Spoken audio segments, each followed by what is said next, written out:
I have to redo this whole thing. These are some of the many faces of boat stewardship.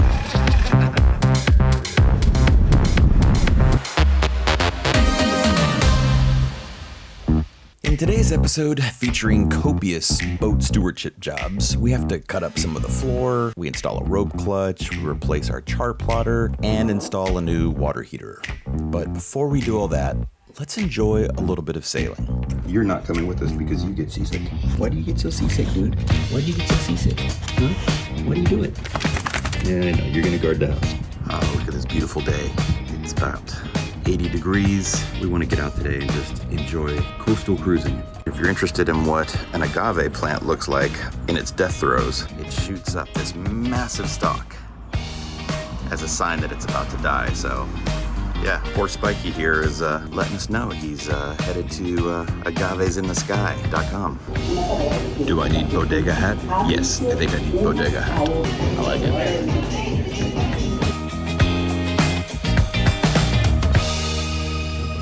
All right, we got the boat all prepped.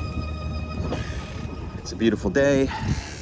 So we're gonna head out and just do the thing you're supposed to do, which is just relax and enjoy the day. Yep. Every time we take Kona Blue out, we deepen our relationship with the boat. We keep learning more about the electronic systems, we're getting better at sail handling, And what's the wind speed right now? 13. and we're developing confidence in ourselves that we can handle the 15 to 25 knot winds that are common to San Pedro. They don't call this the Hurricane Gulch for nothing.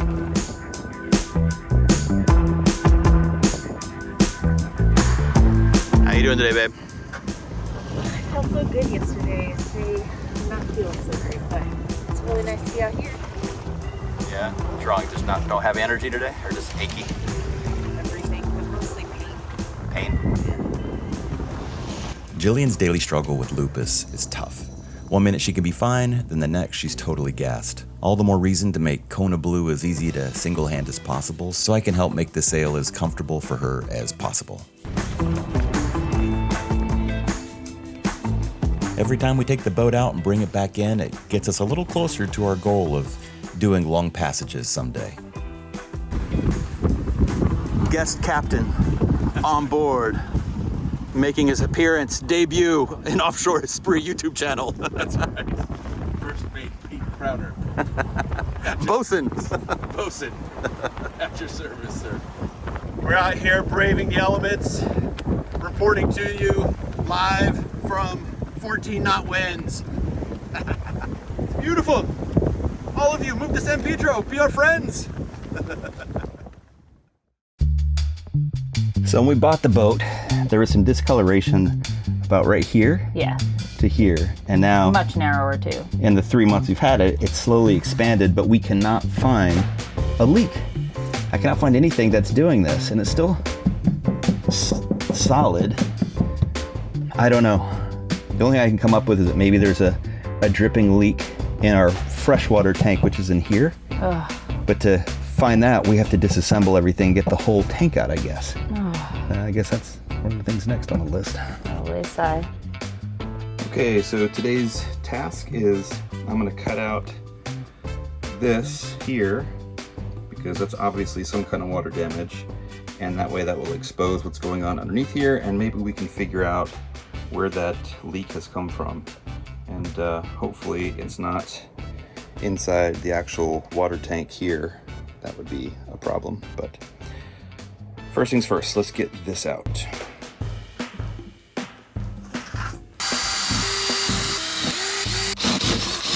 Bungs out to expose the screws so I can get those out of the way.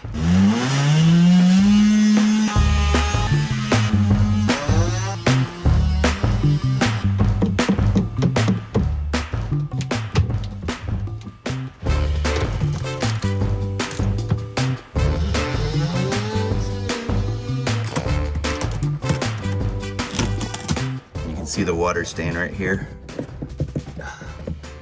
Doesn't look like it's gotten all the way out here, so that's good. So I'm glad we're taking this out. This is probably about like right here, if I were to go straight down. And this edge right here is actually still wet, still damp. So that makes me think that either there's a link under the water tank, which seems unlikely, or there's another leak somewhere, maybe up on the deck, and it's dripping like down the side of the bulkhead, coming down here and then kind of pooling or maybe catching around the water tank and just kind of like living there as opposed to like getting down to the bilge. That's all I can come up with. I mean, it has to be one of those two things. There's not water anywhere else, so those are the suspects. Neither one of the suspects is good. Yay. All right, so in the interim, I've made basically like an insert here out of ipe wood. Sits right there, and then once we have the rug over it, it's not quite so noticeable. Until we can find some teak and holley to replace it, that'll have to do. And if you happen to know any place in Southern California where I can get a sheet of teak and holley on marine grade plywood, drop a comment below. Pretty incredible how hard it is to find. All right, today we're gonna be installing a rope clutch here on the boat. I'm gonna be installing it like right here on the mast. Basically, if you don't know what this is, you can pass a line through the rope clutch, close this down, and it basically grips it and holds it in place. It makes it not extra, but it makes it easier to control your lines that pass through it because you can close this and then let go of the line and not worry about the line slipping out and going back to where it was. So I'm gonna use this to help me control the main halyard mostly. And I think that will just give me a little more peace of mind when we're out and I'm trying to put in a reef or just lowering and raising the mainsail. So let's get to it. I've already got a spot marked here on the mast where I think this would be a good spot. I want the line to be coming down and not having to bend at all. So I want it to be as straight as possible passing into the rope clutch.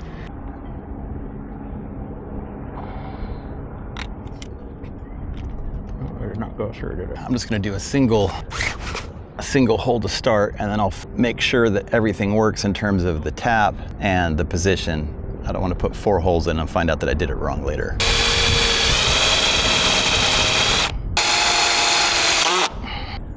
All right, now we got a hole there. Let's go ahead and tap it.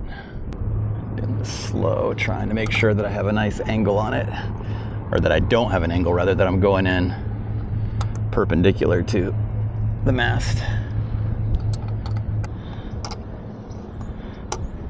Okay, I think we're all the way through. That looks pretty good. All right, let's try putting in a machine screw and see if it holds. All right, that is looking good. Look at that. I'm gonna put some Tef gel on that and do the rest. All right, I've got all the holes tapped. So let's see if we can get this thing mounted now. Tef gel came out a little fast, so let's get it on there.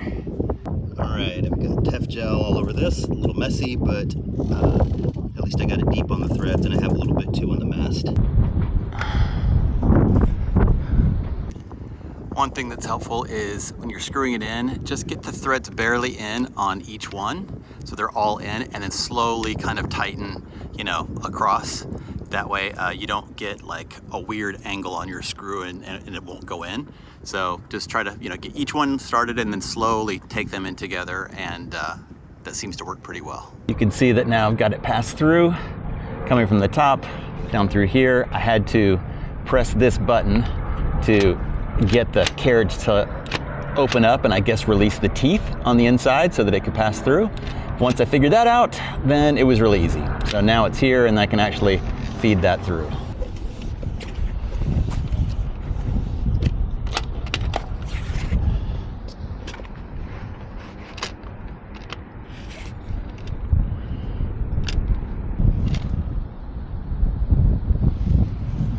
Did I put this in upside down?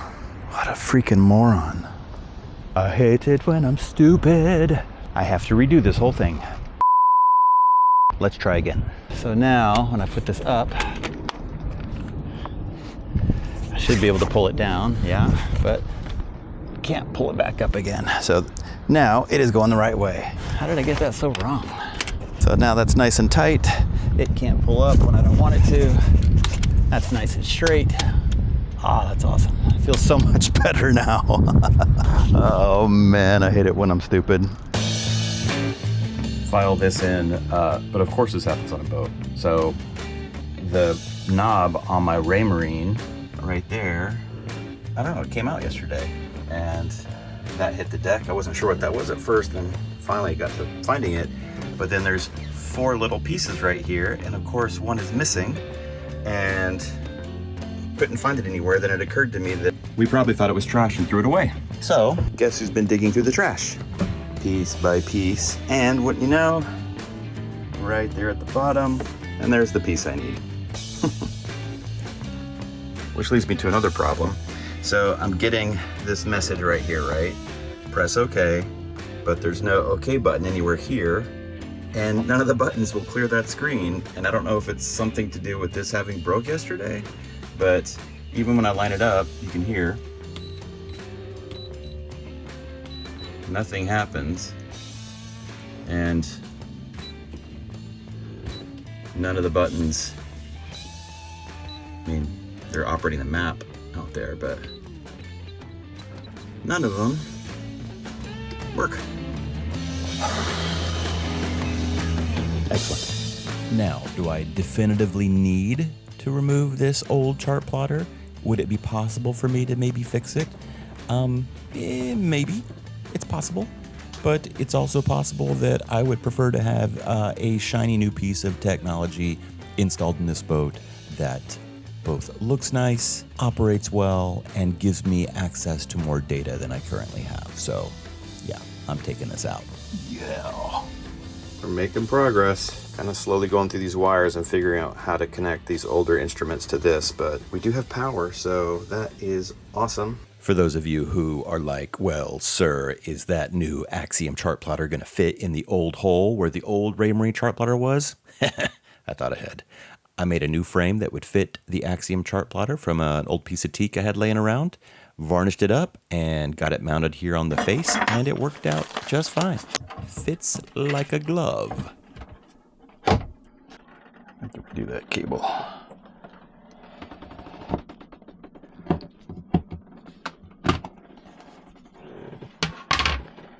All right.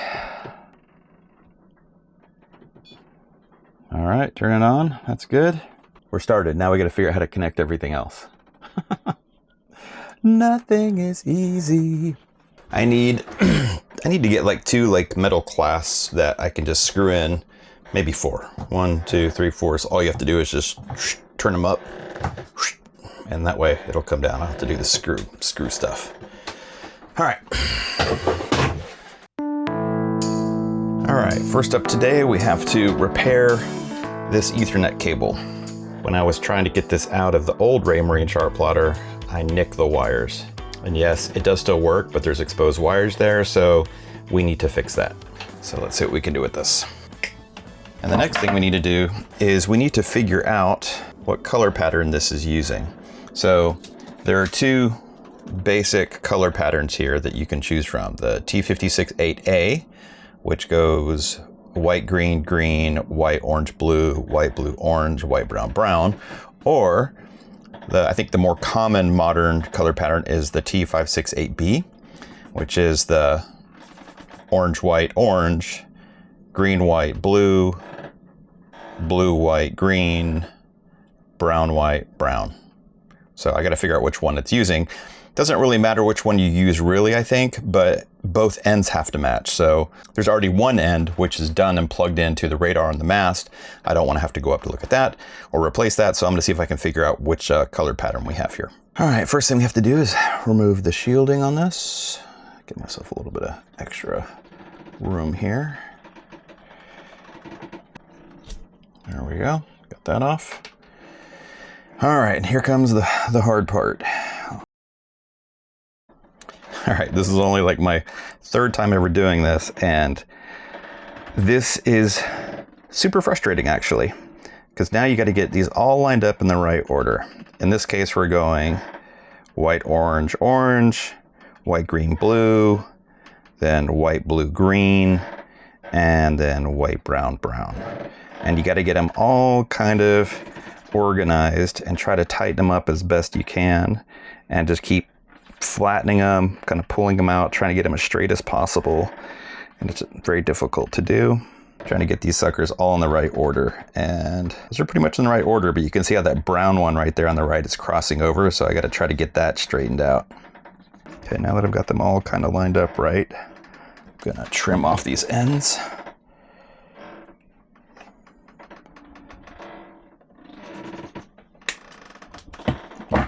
So now I have a nice clean end there. This is the hard part. This is where I mess up. Dang it, I can feel I messed up already. I don't know how cable installers do this all the time. This drove me crazy. After more tries than I care to admit, there we go. Got him through.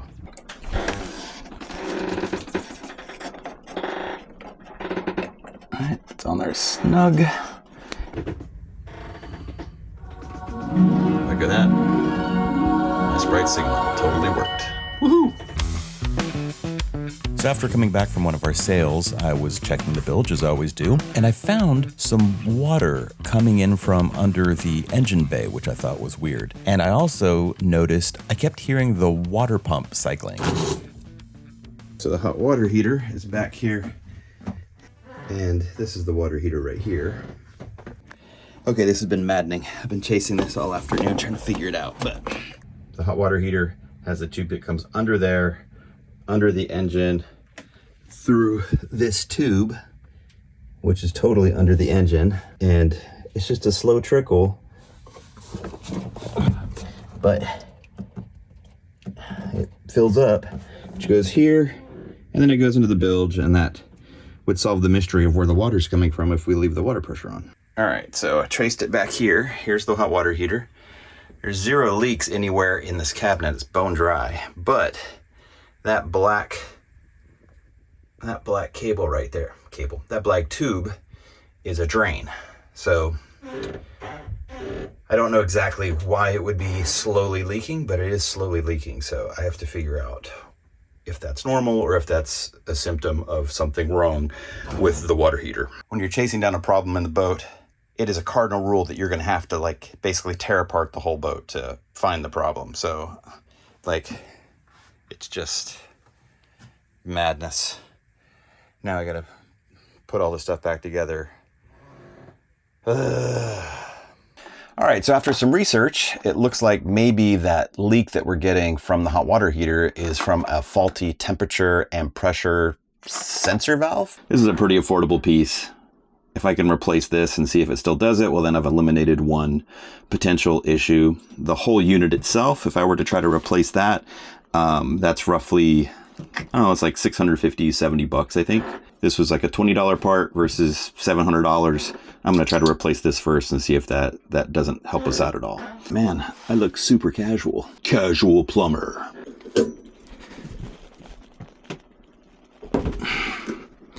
Doesn't want to come out at all. All right, I went and got a pipe wrench. All else fails, try to get the right.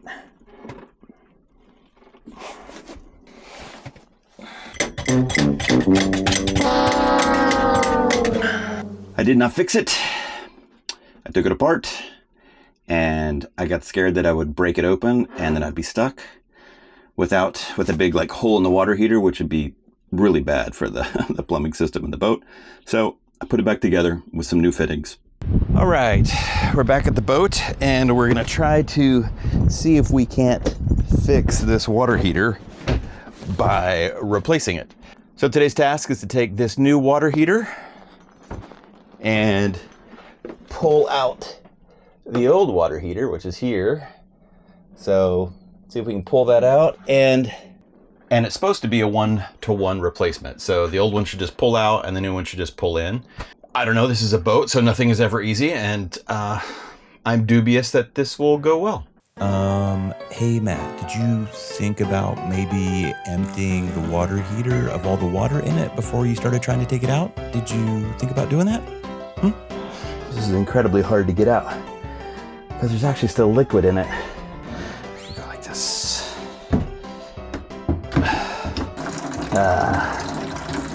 Could have done that earlier.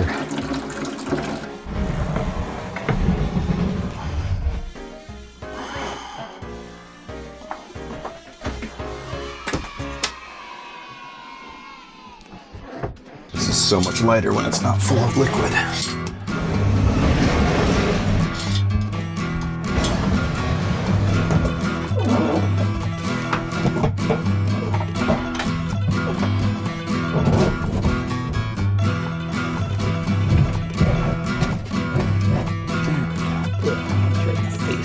I won't bore you with the reattachment of all the hoses, but yeah, it was cramped, it was hot, it was frustrating. I nicked my knuckles. Ow. I, made mistakes, but I eventually got it done. Hot. Oh, all right, here goes nothing. It's always the scariest part of every job is see if it works. Now the tank should be filling up. All right, I hear the tank filling up. I can feel it coming in the cold hose, so that's good. There's no leaks though, which is good. No leaky.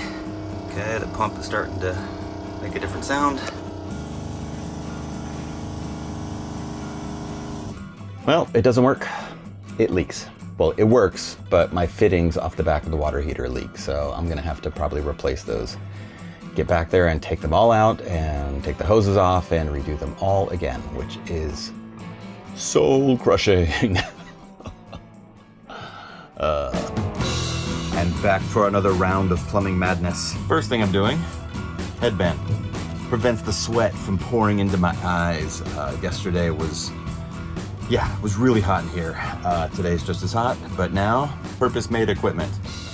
Secondly, yesterday I got pretty tired. I was working for 2 or 3 hours and it was hot and I was frustrated. It was the end of a work day. It was late in the evening and I realized that I started to make bad decisions. So just little note to future Matt, like when you're tired, just stop, like just relax and think it through.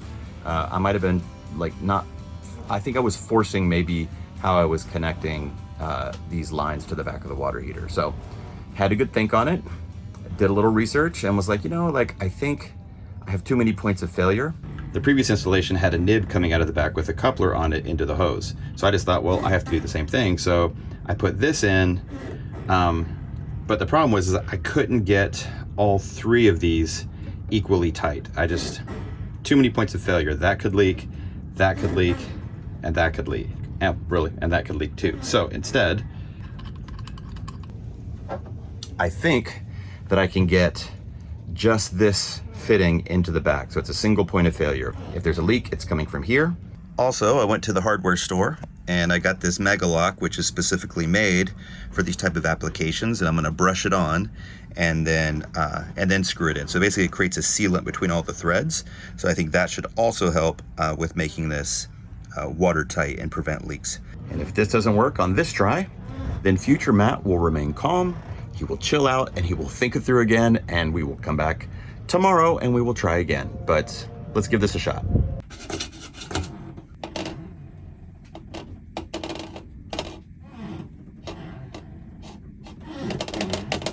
All right, I need 2 hands for this. All right, I've got it covered. Let's get this put in. All right, I got that nib in. Looks to be all the way seated, or at least I can't get the wrench to turn anymore. So I really hope that's in. Please be in. All right, well, I got it reconnected. You can see there. Where's it at? I got that and that one in. And do you ever finish a project and just just lay there a while because one of 2 things is about to happen? Either you're about to turn it on and you're gonna have success and it's gonna be awesome, or you're gonna turn it on and it's gonna leak again and you're gonna just take your ball and go home and remind yourself that you're not a professional plumber. Which one is it going to be? Here goes nothing. Water pressure.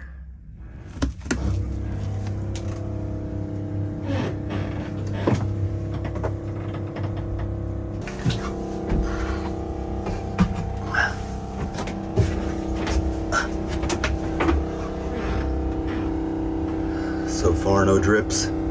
Starting to change sounds. Come on, pressurize.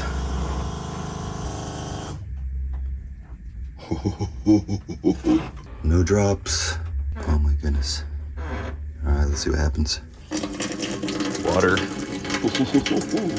All right, this journey isn't over yet because I only have done half of the testing. This is the heat exchanger. And so now I have to make sure that coolant flows from the engine, which is over here, over to here. I haven't done that yet. And the instructions said that you had to be careful to get all the air out of the system. Not totally sure how to do that, so we're gonna give it a go and see what happens.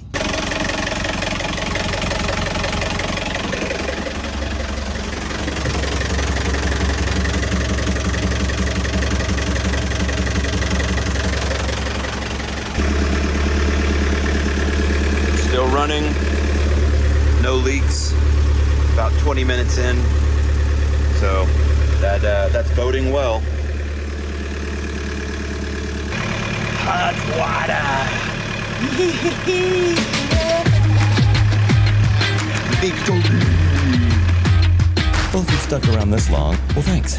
That's pretty awesome. If you don't mind, just go ahead and click that like button. Subscribe if you're not already. Really appreciate you being here and checking in with us. A little plug for our Offshore Spree logo. We think it's pretty cool, and we have a web shop. So if you wanted a hat or a t-shirt or a sweatshirt or something like that, head on over and get yourself something and send us a photo of yourself wearing it. We'll throw it in the Merch Hall of Fame. Thanks so much for being here, and check back in a couple weeks when we make a nice weekend sail to Catalina. See you then.